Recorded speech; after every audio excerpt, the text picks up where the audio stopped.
neither is it far off.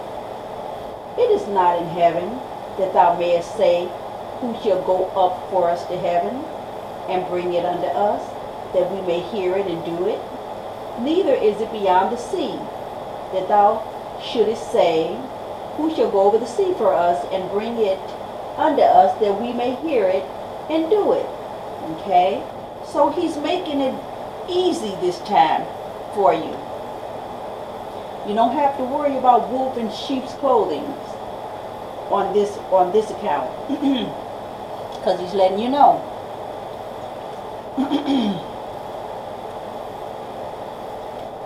But the word is very nigh unto thee, in thy mouth and in thy heart, that thou mayest do it. See, I have set before thee this day life and good, and death and evil. So, do you want the life and to live good, or do you want death and evil in your life? I mean, these are choices. Understand, God is giving you a choice. Other than that, we would all be robots down here. And how boring would that be? So he gives us choices. We can choose to be blessed. We can choose to be cursed. We can choose to do right, or we can choose to do wrong. Life consists of choices, and we have to do better with our choices. And that I command thee this day to love the Lord thy God, to walk in his ways, and to keep his commandments and his statutes and his judgments, that thou mayest live and multiply. And the Lord thy God shall bless thee in the land whither thou goest to possess it. Remember the word in. He's going to bless us in the land. Okay? We're outside of the land now. So is it any wonder that we have so many problems? But when we get in the land, God shall bless thee in the land whither thou goest to possess it. We got to get back in that land.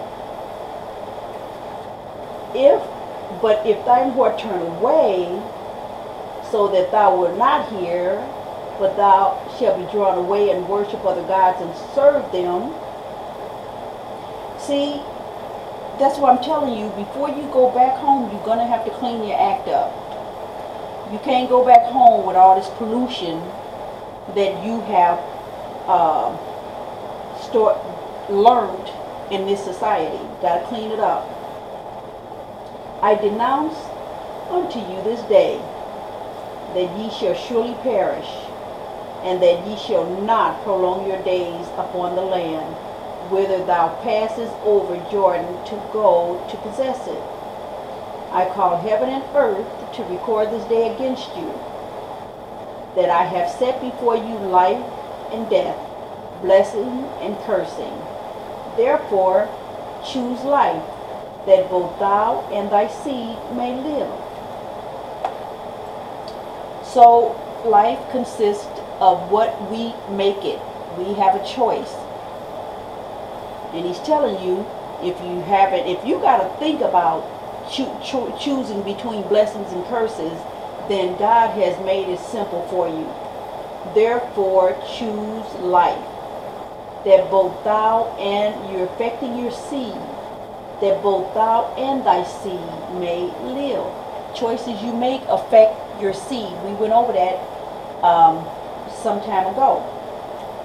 That thou mayest love the Lord thy God, and that thou mayest obey his voice, and that thou mayest cleave unto him.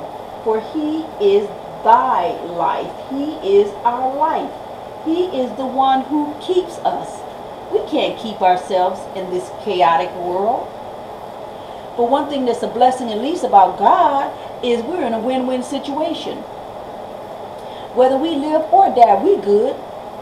Some people might live good on this earth, but once they die, it's a whole nother ball game then. And we're going to read about the story of Lazarus, because we never got around to that. I had to jump into some other things. I think we were up on the seasons, and I had to get that out, because if I hadn't told you, you would have, first thing you'd have said, I didn't know. But once you saw the video, then you knew.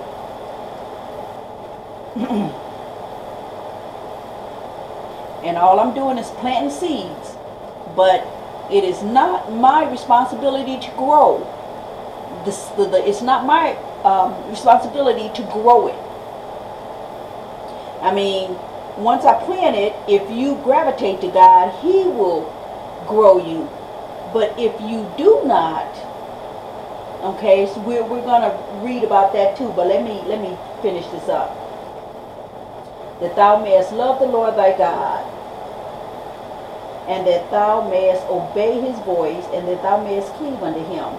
For He is thy life. He is your life, and length of days, and the length of thy days. Because by Him leading you, you're gonna make wise choices. You're gonna walk in wisdom and not foolishness.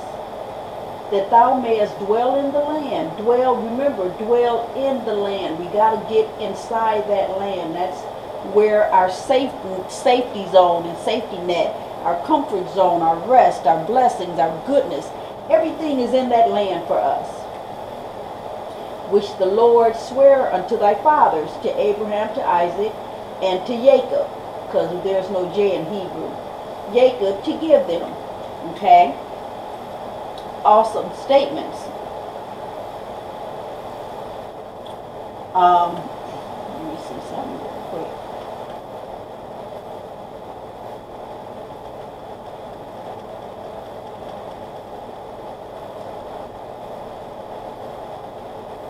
Check on these. These are videos cooking, so to speak, that I had just did. And I was just kind of checking to see where they were. So they're cooking while I'm creating more videos. So I apologize for having to break in on that, but I had to check out where they were. What was I saying? Okay, I'm the story of Lazarus, and then it was something else I wanted to. What was it? Let me go back. Oh, shucks. Okay. Maybe it'll refresh my memory if I go back on what I had just read, because it was something. Oh, okay, that's what I wanted to read.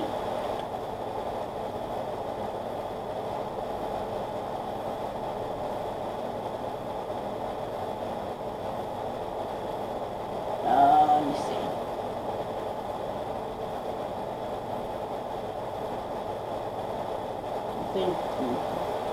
I haven't read this in a while, so I'm trying to memorize.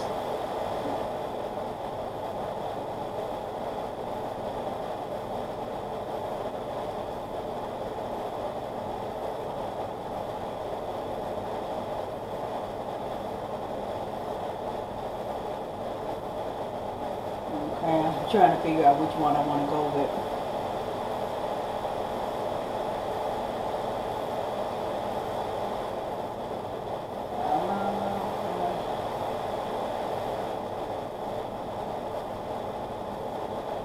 Okay, well, I guess, alright. Okay. So understand that I'm a seed planter. I don't nourish the seeds. Once I plant the seed, it's up to you to draw to God, and I'm gonna tell you now, when you gravitate to God, expect that Satan is going to put hindrances and blockages in your way to try and get you to fail, because he's trying to hold on to you. If he's got you bound, and most people who didn't know the Lord, or we all have walked in error, but see, if he's had you bound, because he has some people captive at his will, he's going to come at you and he's going to attack you.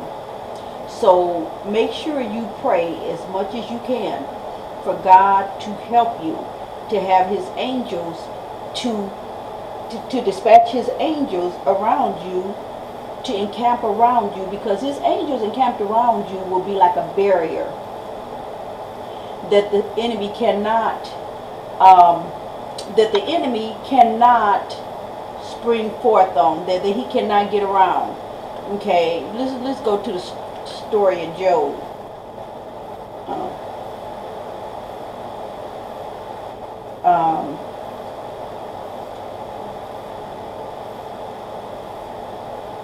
I'm going to show you how the enemy thinks. Matter of fact, we're going to get on the subject of him because he's a trip. Okay, I'm going to read this to you, and we're going to get close to getting on a subject about Satan.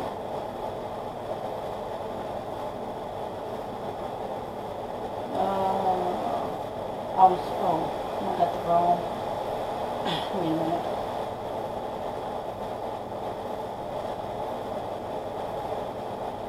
Now I'm going to show you just how he is. So just to prepare you is what I'm doing.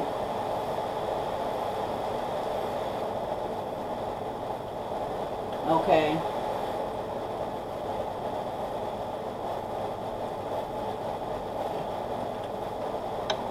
And see, I know this is something that the enemy does not want you to know.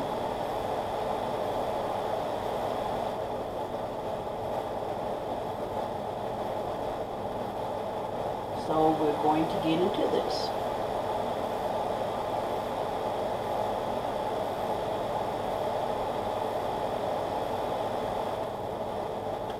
Okay, now this is the story of Job, and most of us who've read the Bible are familiar with the story of Job. Job was, I'll just read it to you.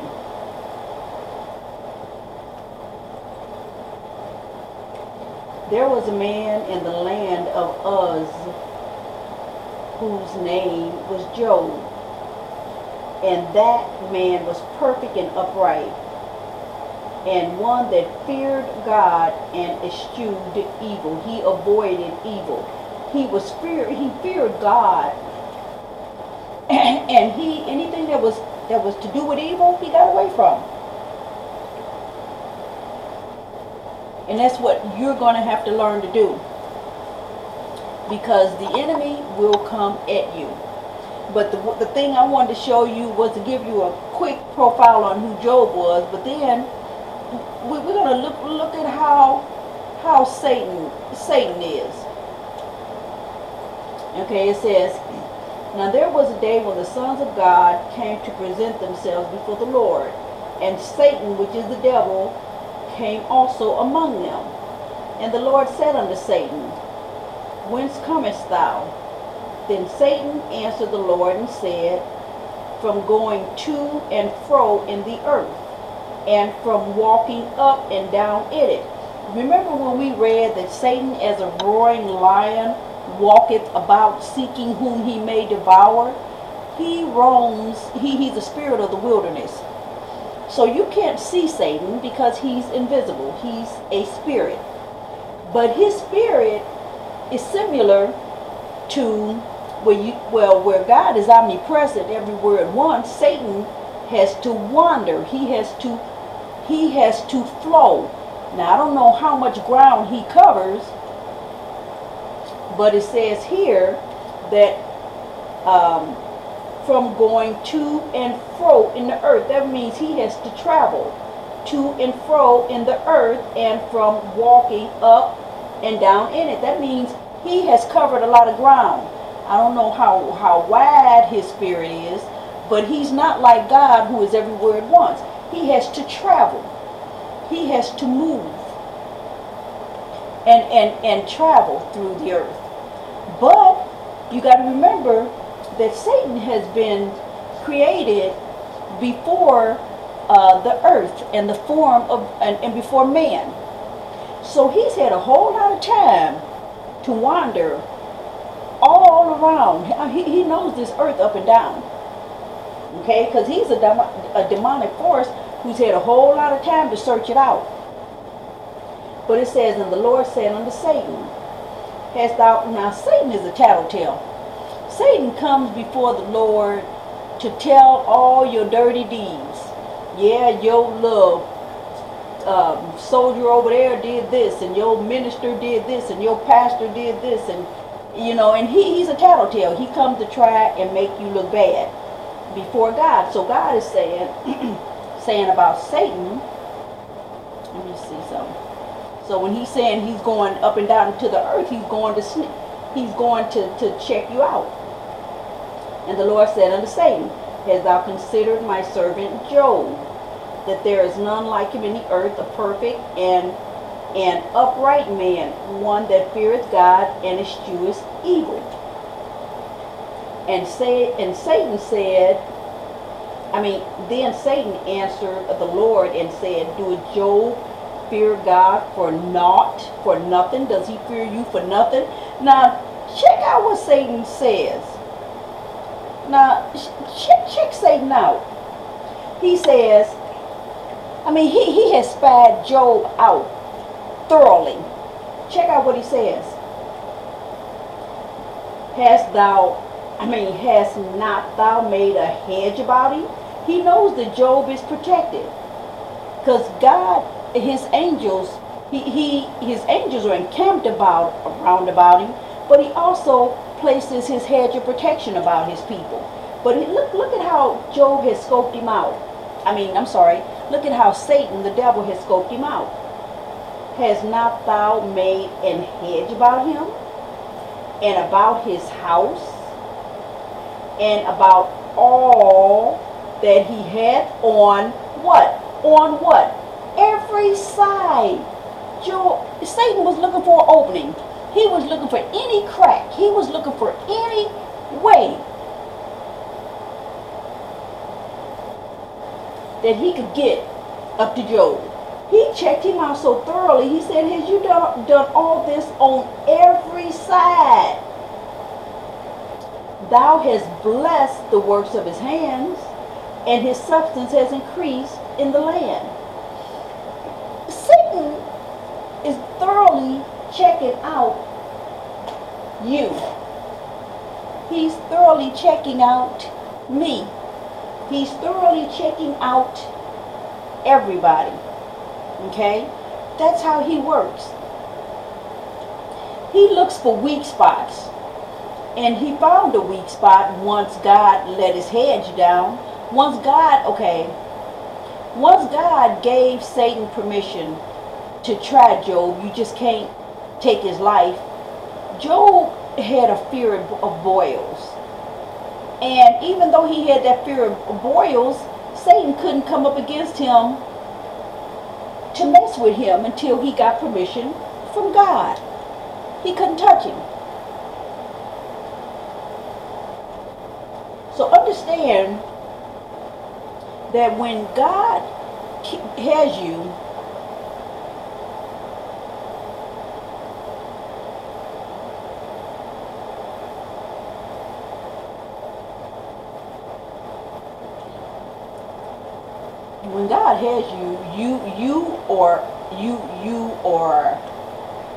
come on.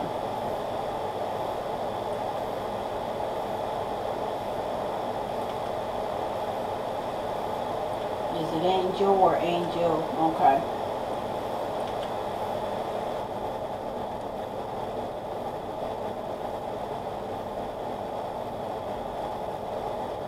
Okay, we'll just go with that because I know it can't be too many of them in there. Okay. The angel of the Lord encampeth round about them that fear him and delivereth them. Okay? It's not saying that you're not going to have problems. You're going to have problems because you're in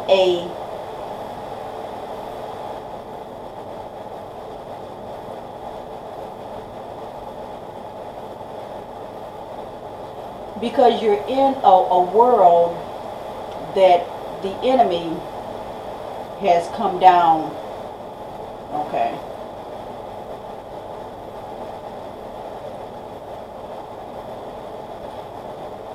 Okay.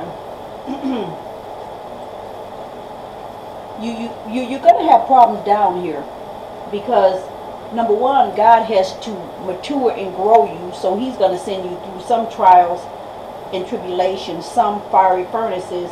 You're going to go through some things. But it tells you, many are the afflictions of the righteous, but the Lord delivereth him out of them all. Okay? Understand, you're going to go through some things. You know, you're going to go through some things, but God's got this. Understand that.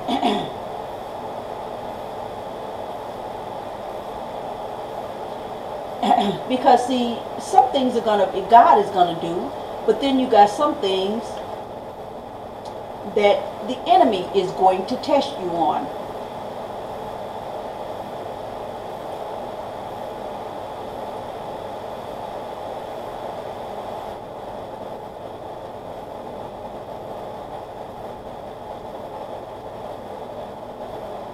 And understand that when you go through trials, it's troubles. It's not going to be fun. Okay? But sometimes you have to go through trials in order to grow, to mature you. It says, Beloved, think it not strange concerning the fiery trials, which is to try you, as though some strange thing happened unto you. It's going to come if you're on this earth. And even though most of us say, well, I'm going to live right, so I'm not going to have no problem. No, you're going to have problems. I mean, you're going to have them. And remember when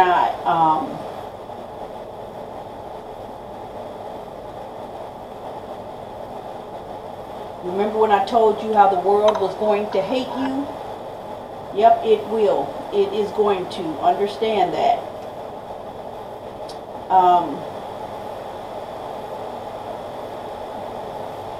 These are two right here. But anyways, it says, Marvel not, my brethren. It's talking about the tribes of Israel, God's people. Marvel not, my brethren, if the world hates you. Then up here it's saying, if the world hate you, you know that it hated me before it hated you. It's basically giving you a heads up about the world. Let me go up here.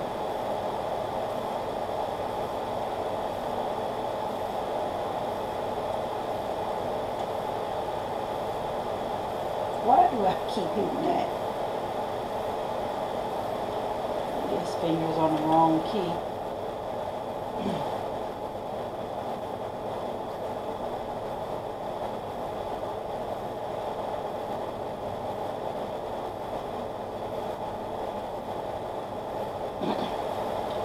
Okay. We're going to talk about a little bit about this world. If the world hate you, ye know that it hated me before it hated you. If ye were of the world would love its own. If you were accepted by the people of the world, if the world loved you, then that's because you are worldly. You know, if you follow the crowd, you'll fit in.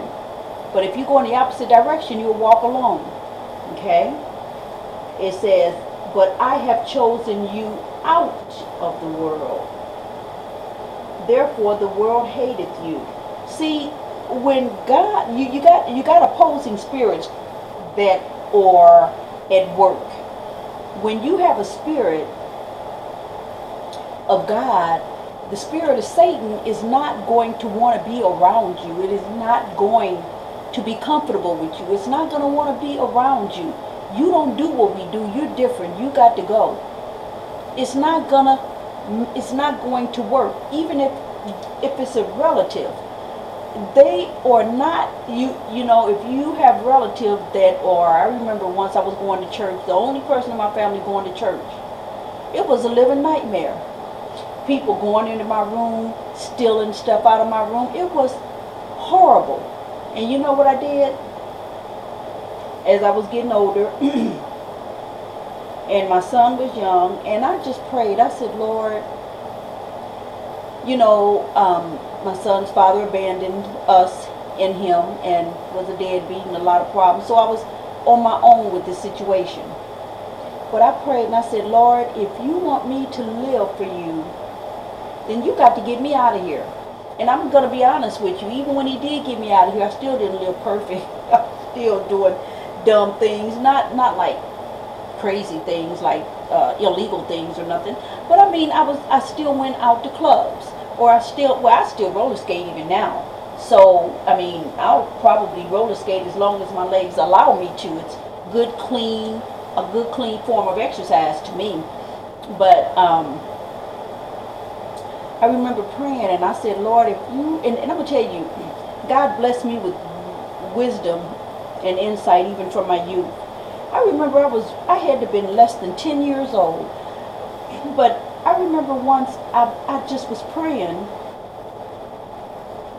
and I asked the Lord in my youth, I said, Lord, keep me even when I don't want to be kept. And hold on to me even when I don't want to be held on to. I said, because you are right for me. And do you know, from my youth, he has done that. I remember when I and my friends back at the time would go out, we never had any problems. We never had any problems. And we went in areas that I thought were decent until I came out the club at, I guess, like 6 or 6:30 in the morning. This one particular area, their club stayed open all night. And we would skate half the night and go to a club go home, freshen up, and go to a club the next, and go to a club and dance all night. And come out the club at 6 in the morning and the place looked very much different during the daylight hours than it looked at night when we arrived there. So, and just going with somebody saying that they knew a place, and we just went. You know, we were just basically, in a sense, charismatic. We just, if they said it was a spot to have fun, we went. So, I mean, and then we were mature young ladies that wanted to be around a more mature crowd. So here we are in our 20s, and we go to a club that's like 30 and up. Well, they pushed me to the front. I have to show I must have had some type of maturity about me or something, I don't really know, but they pushed me to the front to be the first to go up and pay to get in, to see if we could get in a sense. And I just went up, and the guy looked at me, and I just looked back at him as if I was expecting him to let us in, and he took the money, and we all went in. But see, we conducted ourselves as mature young ladies. We didn't, conduct ourselves in a silly, immature manner. So we were able to go into places that the average young person couldn't get into, even though we were underage. And we didn't have any fake IDs or anything like that, but that they let us in. So it wasn't like I was always walking in the will of God, but he had his hand up on me even when I was in the world at that time. Okay, so understand, as in my earlier video when I told you that walking in the Lord, the world is going to hate you. Now the world hates me, and I could care less. Okay, the world is going to hate you. Do not care. Do not allow someone else to affect your relationship with God. If they don't like the fact that you don't smoke, drink, drug, or whatever, well, you don't need to be around that no ways. They're going to say you think you're too good and all this old crap. Well, let them run their mouths and talk. But you just do you. If you love them and you're close enough to them, or you feel that you can get through to them to gravitate them to God, that would be wonderful. If you could gravitate them to God. That would be wonderful.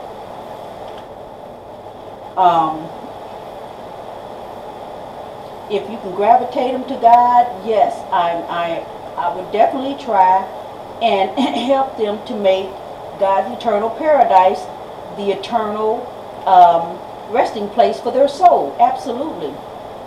Absolutely. Now you know how I get my image up. Okay. But absolutely. Do that. Because winning souls is definitely vitally important. But don't allow Satan to use them to get you off track. You want to win them over to the Lord. You don't want them to win you over into the streets and into Satan's territory, which is hell. So be careful though when you're talking with people, because you got to understand, you're trying to pull them in your direction, but they're also in turn trying to pull you in their direction. So if you are with somebody that you know that do that stuff and they offer you a drink, I probably would not take an open drink from a person that I know that does drugs. Why? Because he probably has drugs in it to get you hooked. He could not bring me any open food or anything else. So exercise common logic, please. It's not really that difficult if you just kind of use wisdom. You know, if you're not trying to get caught up in Satan's snare. Because he gets you caught up in the snare. It's not always easy getting out. And we're going to read about that later. It says,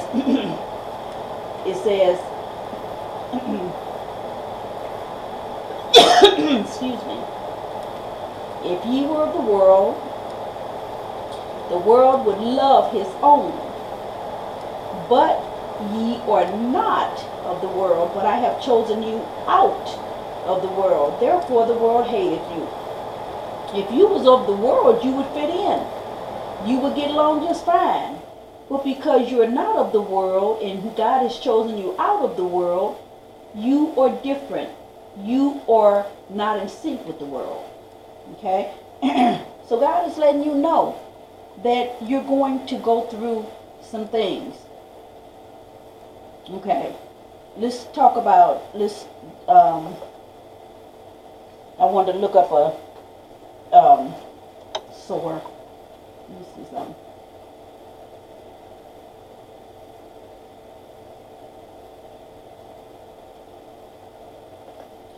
See, you got to understand, when you plant seeds,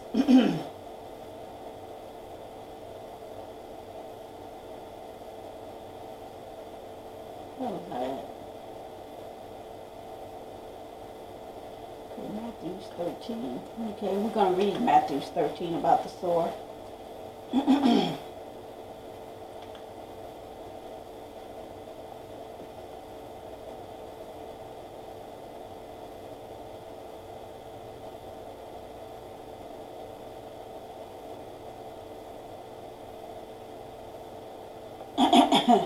Excuse me.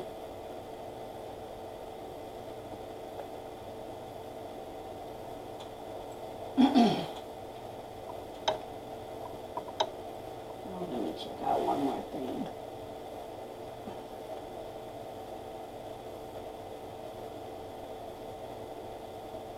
Okay.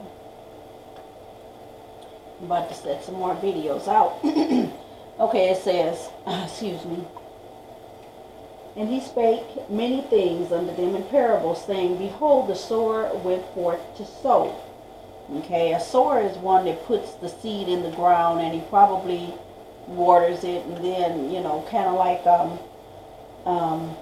farmers where they use these big machineries, and they go and they plant the seed in the ground, but they don't come back and keep watering it.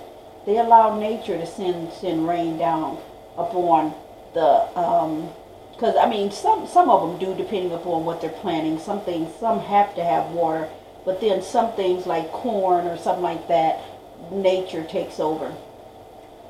And it says, and when he sowed, when he planted a seed, some seeds fell by the wayside, and the fowls came and devoured them up. Birds came and ate them. Some fell upon stony places, whereby they had not much earth. For and forthwith they sprang up, because they had no deepness of the earth. Okay, and when the sun was come up, they were scorched, and because they had no root, they withered away, and some fell among thorns, and the thorns sprang up and choked them.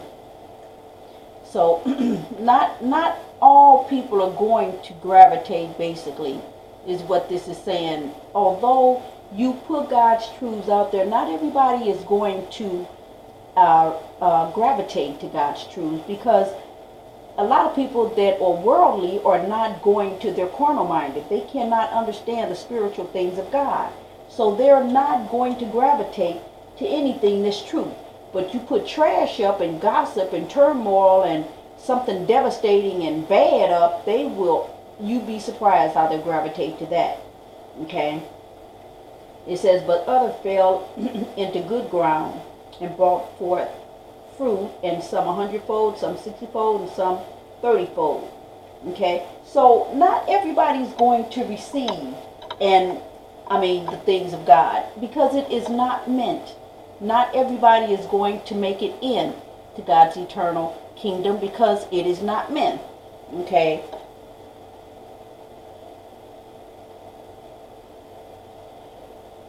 Not everybody's going to make it. So just kind of understand that that's what I'm trying to say.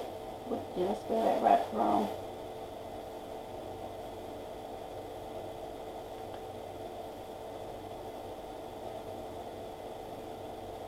Now, let's see if that's, get it in. Oh, okay, Luke 20. Spell half the word. Because it's early in the morning and my brain is starting to tire out, but I'm trying to get some things out, because some of the things is coming to mind that I did not get a chance to go over. I'm trying to hit some of those stones now.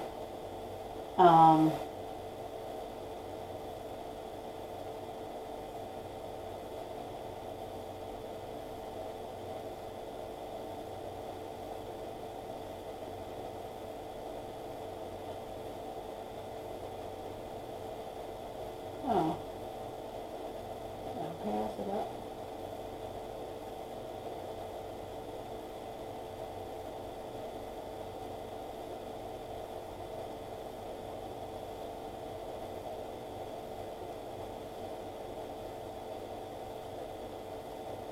Okay. I'm sorry, I thought that was Luke 20. Let me see.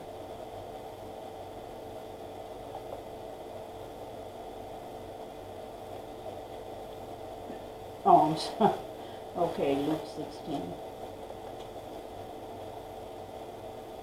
Oh, you could tell when I get tired. But I'm trying to hang in here a minute, because I like to try to hit areas that I said that I would hit, that I might not have had a chance to have gotten around to earlier. Okay. Now I was going to read this story, and the reason why I wanted to kind of go over this story is that, well, we'll read it first and then I'll clarify or make a comment on it. There was a certain rich man which was clothed in purple and fine linen, and fared sumptuously every day. This man had an overabundance of everything, and he ate well every day. And there was a certain beggar named Lazarus, which was laid at his gate, full of sores, and desiring to be fed with the crumbs, just the crumbs, which fell from the rich man's table. Moreover, the dogs came and licked his sores. That's kind of gross.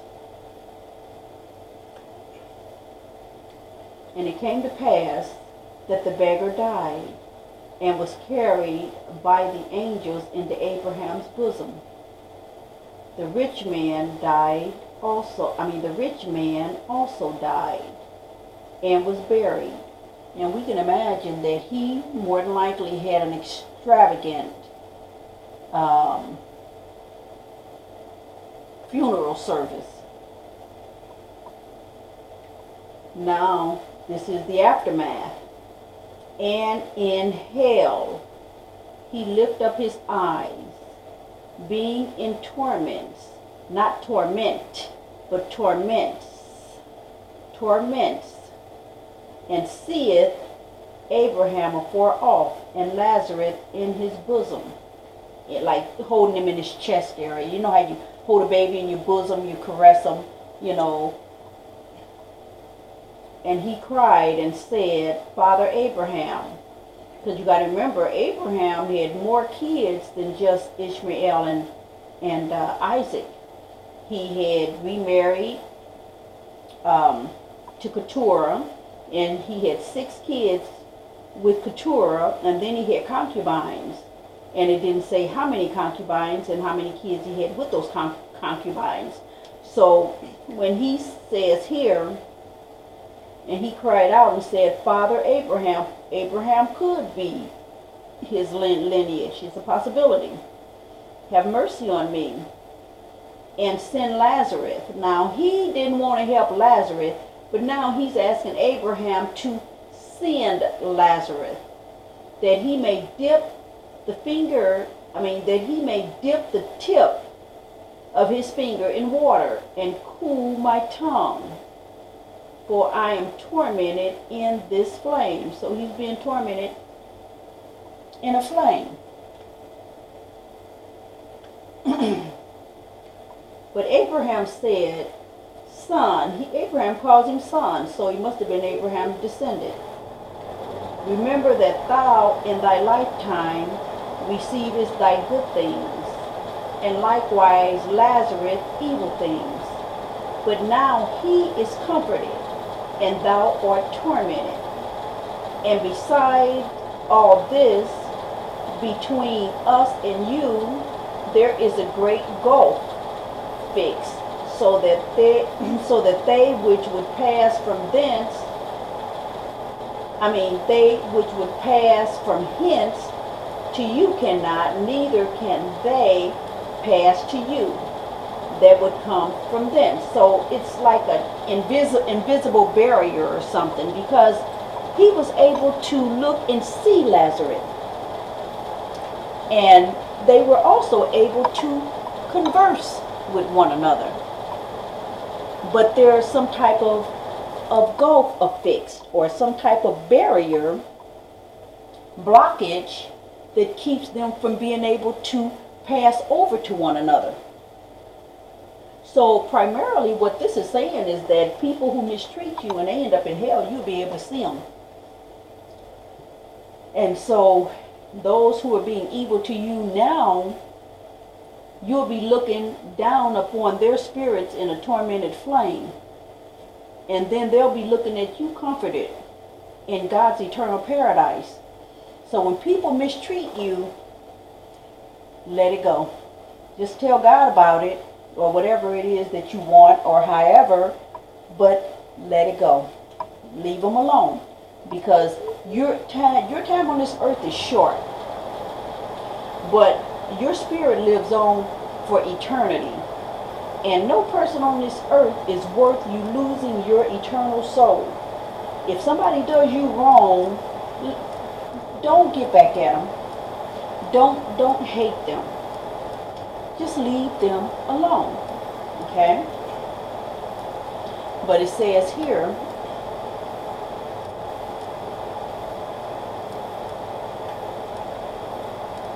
then he said, I pray thee therefore, Father. He's calling him Father again, so it must be one of Abraham's seeds, that thou wouldest send him to my father's house. Just send him amongst my brethren.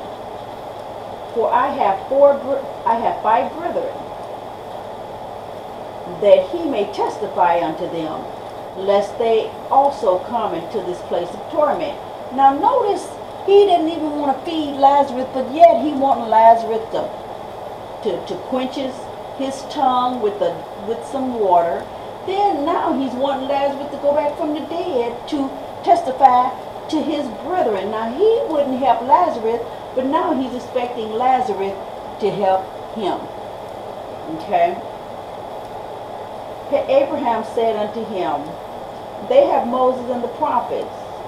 Let them hear them. And he said, nay, no, Father Abraham.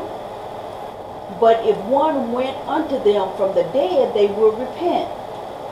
So he's thinking to send him back to appear to them. Excuse me. I guess as a spirit or a ghost. But this is his response to that. And he said unto him, if they hear not Moses and the prophets, neither will they be persuaded, though one rose from the dead. So he was asking now. Lazarus was asking a little from him, the crumbs, the leftover from his table, but yet here he's asking Lazarus to bring him over some water to quench his thirst or his tongue, and then to go back to the dead and to witness to his people. It's amazing how the most selfish people expect a lot out of those whom they themselves wouldn't even lift a finger to help. But it goes to show how the tables will turn, how God is going to turn the situation around. So understand, people, nothing on this earth is worth your eternal soul. Nothing. Okay? Now we're going to do some talking about Satan, this old serpent. Okay? Satan was a cherub. Well, maybe I should prepare for that. Let me see if I can, because I don't have my accurate scriptures about Satan, so maybe I better talk about him when I come back.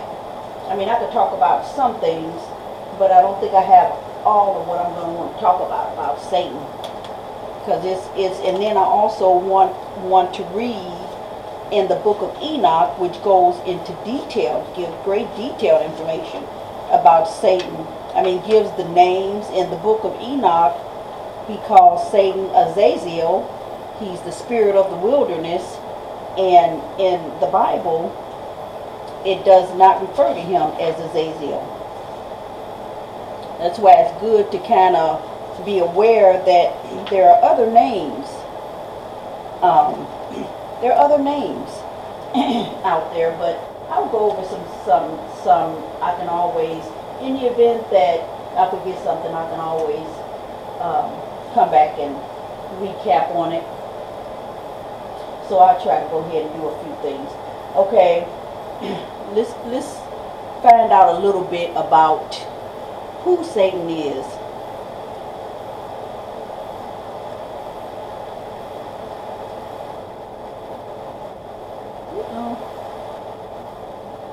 Satan as a cherub angel, okay,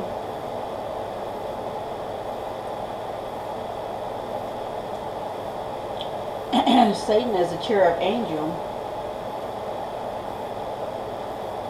was referred to as being Lucifer. Okay.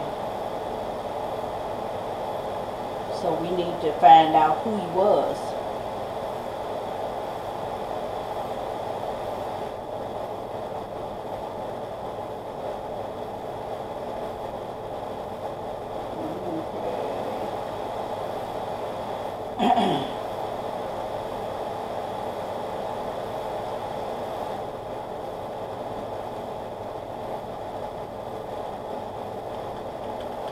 I didn't think I was going to really get through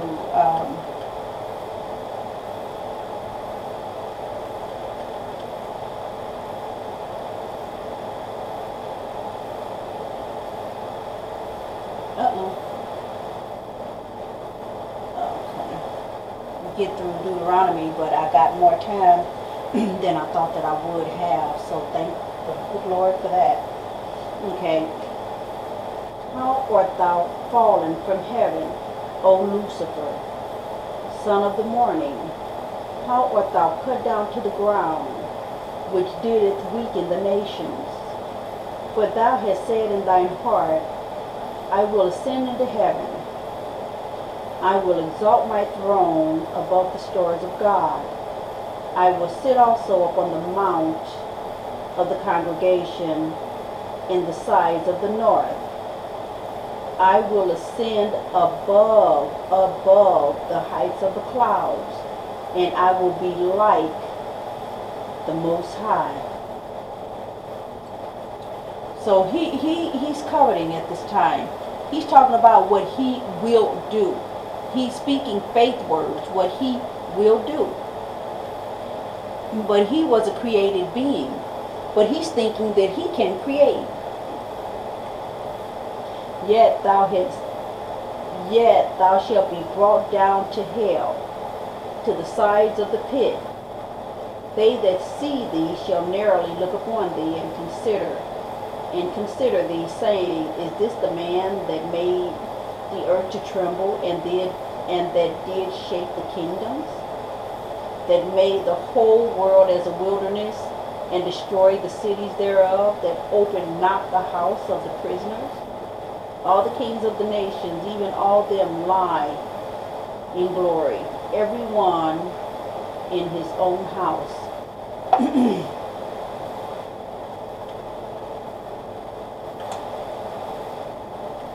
But thou art cast out of thy grave like an abominable